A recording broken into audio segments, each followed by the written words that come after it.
Assalamualaikum warahmatullahi wabarakatuh. Perkenalkan, kami dari kelompok 13 yang akan mempresentasikan hasil diskusi kami dengan tema memahami gerakan peduli kepada fakir miskin dan anak yatim dalam Muhammadiyah. Dengan anggota saya sendiri, Happy Fatma Wilujeng dengan NIM 264, Devi Martasari dengan NIM 269, dan Fauzia Apriani Sarahwati dengan NIM 302. Berikut penjelasan dari kami. Muhammadiyah adalah gerakan Islam yang melaksanakan dakwah dan tajdid untuk terwujudnya masyarakat Islam yang sebenar-benarnya. Sebagai gerakan dakwah, Muhammadiyah mengajak umat manusia memeluk agama Islam, amar ma'ruf nahi mungkar, berdasarkan kepada Al-Quran dan Sunnah yang sahih atau maqbulah, sehingga hidup manusia selamat, bahagia, dan sejahtera di dunia dan akhirat. Oleh karena itu, seluruh warga, pimpinan, hingga berbagai komponen yang terdapat dalam Muhammadiyah, termasuk amal usaha dan orang-orang yang berada di dalamnya, haruslah memahami Muhammadiyah serta mengaktualisasikan dalam kehidupan nyata. Mustahik zakat dalam Al-Quran dan As-Sunnah. Berdasarkan surat At-Taubah ayat 60 tentang golongan-golongan yang berhak atas zakat, maka golongan-golongan yang berhak mendapatkan zakat adalah sebagai berikut. Yang pertama, fakir. Yang kedua, miskin. Yang ketiga, amil zakat. Yang keempat, mu'alaf. Yang kelima, rikob. Yang keenam, uqorim. Yang ketujuh, fisabilillah. Dan yang kedelapan, ibnu sabil. Anak yatim adalah anak yang ditinggal mati oleh orang tuanya yang laki dan belum dewasa, serta belum dapat mencari nafkah sendiri. Kalau sudah dewasa, dia tidak dapat disebut yatim.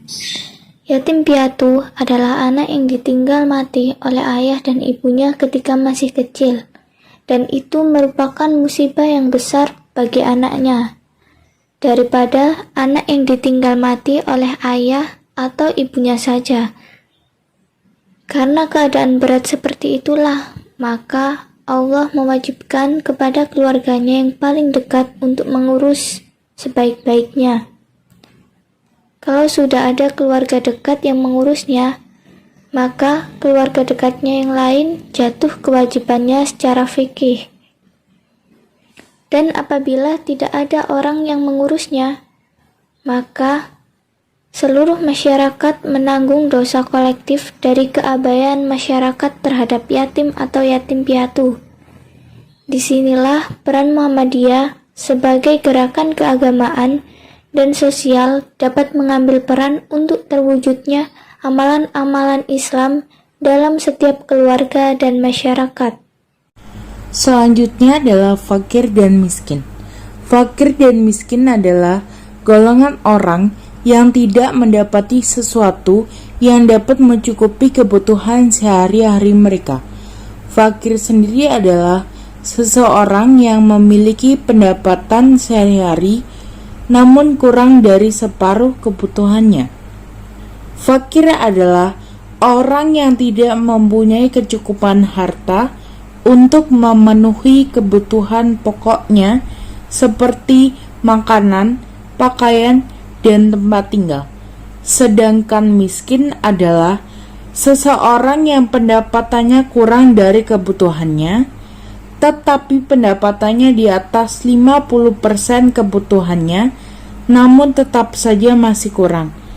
Dalam arti, miskin adalah mereka yang mempunyai harta dan pekerjaan, namun tidak dapat mencukupi kebutuhan primer mereka. Selanjutnya adalah gharim.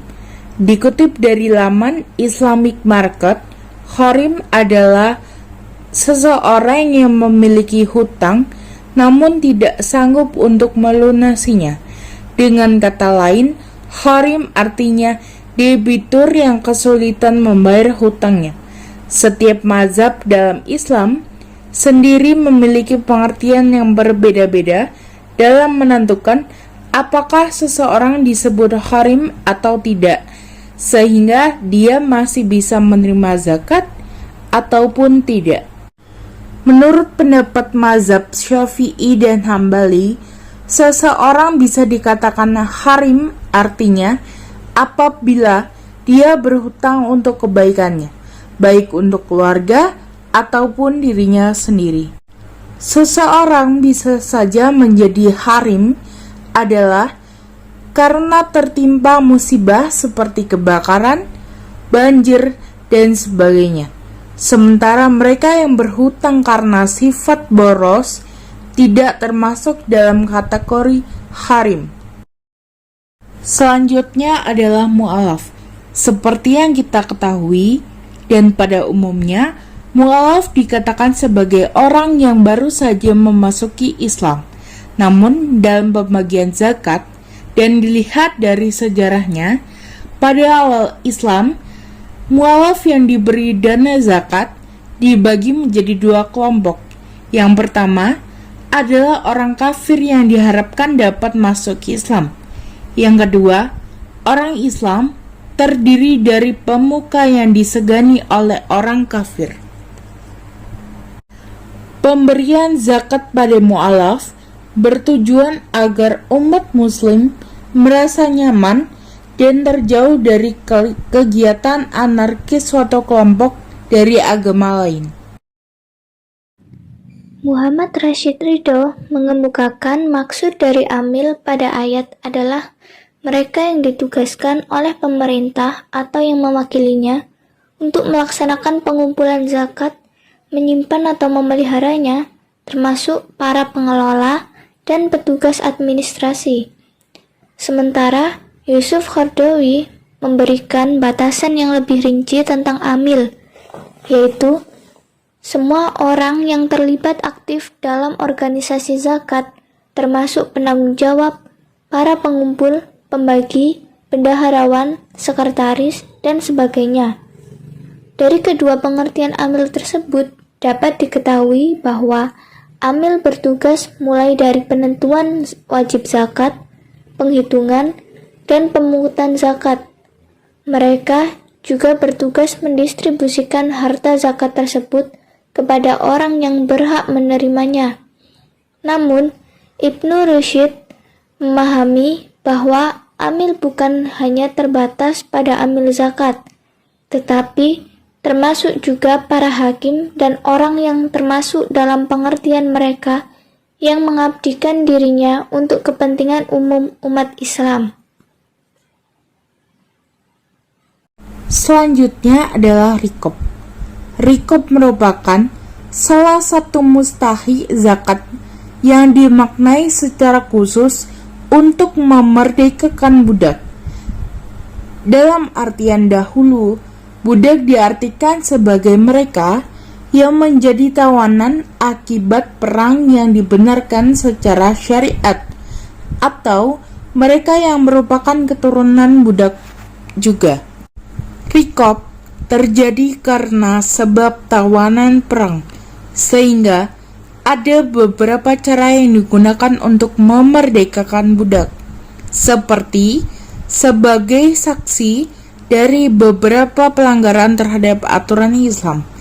Harta zakat pun diperuntukkan bagi budak yang masuk Islam untuk mendapatkan hak kemerdekaannya. Yang ketujuh adalah fisabilillah. Fisabilillah adalah orang-orang yang berperang di jalan Allah secara sukarela. Mereka diberi bagian zakat yang dapat dipergunakan untuk memenuhi keperluan perang, seperti membeli senjata, kendaraan, memenuhi kebutuhan hidupnya dan keluarganya. Yang terakhir adalah Ibnu Sabil, musafir yang tidak dapat melanjutkan perjalanannya di negeri lain. Mereka diberikan zakat agar memiliki bekal untuk kembali ke negaranya. Sejak didirikan oleh Kiai Haji Ahmad Dahlan, pemikiran Muhammadiyah adalah sebagai gerakan pembaruan dengan ciri memadukan ortodoksi dan ortopraksis. Gerakan pembaruan dengan kembali ke Al-Quran dan hadis yang dilambari pembacaan kritis dan teopraksis atas surat Al-Ma'un adalah upaya merespon realitas dan problema sosial yang kompleks. Karena itu, pembacaan terhadap Al-Quran dan hadis mutlak harus diikuti komitmen untuk melakukan perubahan dan pembebasan terhadap masalah kemanusiaan demi mendukung terciptanya masyarakat yang berkeadilan. Ignacio Ellacuría tahun 1996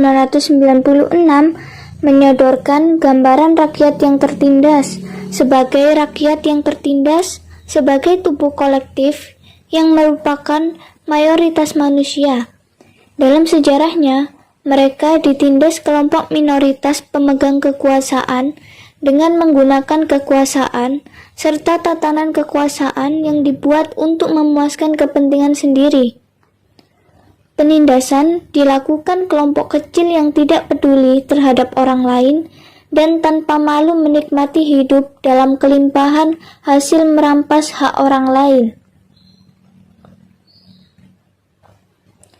Sementara, John Sobrino tahun 1993 menelaah keberadaan orang miskin sebagai rakyat tertindas dalam dua perspektif. Yang pertama, pada taratan faktual, kemiskinan di dunia ketiga ternyata tidak hanya menyebabkan penderitaan tak berkesudahan, tetapi juga kematian manusia sebelum waktunya. Penindasan sistematis dan konflik bersenjata telah memperburuk situasi mereka yang tertindas. Yang kedua, pada tataran historis etis, penderitaan kaum miskin dan tertindas itu disebabkan oleh struktur yang tidak adil, baik di tingkat lokal maupun global, yang lebih jauh telah menghasilkan kekerasan yang melembaga, dan korbannya pertama-tama adalah mereka yang lemah dan miskin. Keberpihakan Muhammadiyah terhadap kaum mustad'afin. Sejak didirikan oleh Kiai Haji Ahmad Dahlan, pemikiran Muhammadiyah adalah sebagai gerakan pembaruan dengan ciri memadukan ortodoksi dan ortopraksis.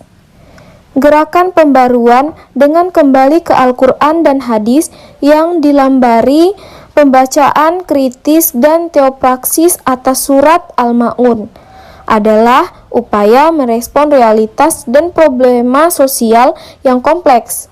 Muhammadiyah adalah institusi dan institusional teologi Al-Ma'un yang diharapkan peduli pada kaum mustad'afin dalam mengikis berbagai problema masyarakat sosial. Pendirian lembaga zakat bernama Lazismu pada tahun 2002.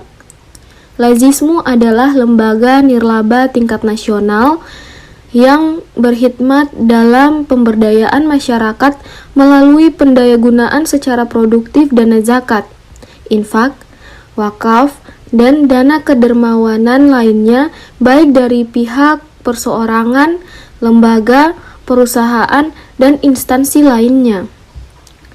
Faktor berdirinya Lazismu ada dua, yaitu yang pertama, fakta Indonesia yang berselimut dengan kemiskinan yang masih meluas, kebodohan, dan indeks pembangunan manusia yang sangat rendah.